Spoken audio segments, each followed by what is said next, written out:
Démission en Côte d'Ivoire. Avant Alassane Ouattara, on n'avait jamais entendu parler de démission.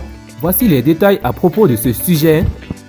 Mais avant tout, il vous suffit tout juste de vous abonner et d'activer la cloche de notification pour recevoir nos prochaines vidéos.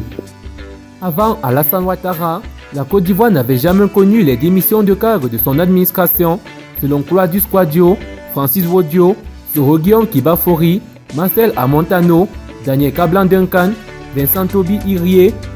Ces démissions qui fragilisent le pouvoir Ouattara. Jamais dans l'histoire politique de la Côte d'Ivoire, un président en exercice aura été confronté autant à la démission de cadre de son administration.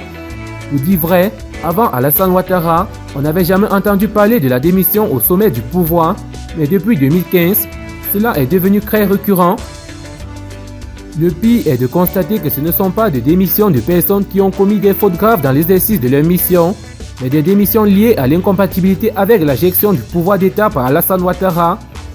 D'une manière ou d'une autre, ces démissions multiples sont le signe que quelque chose ne va pas bien dans la gestion du pouvoir telle que conduite par Alassane Ouattara. Voici une déclaration de Guillaume Soro qui fait mal à Alassane Ouattara.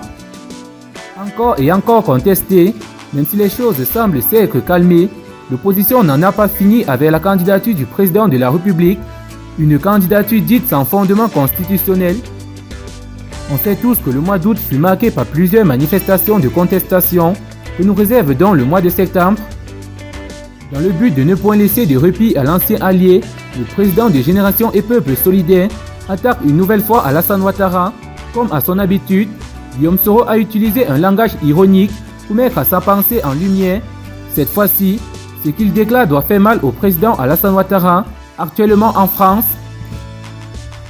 Afin de toujours montrer son mécontentement, celui qui a déposé son dossier de candidature ce 31 octobre 2020 sous les fanfares déclare quelle déception, Alassane Ouattara, 78 ans, après des études aux États-Unis, il finit en dictateur africain.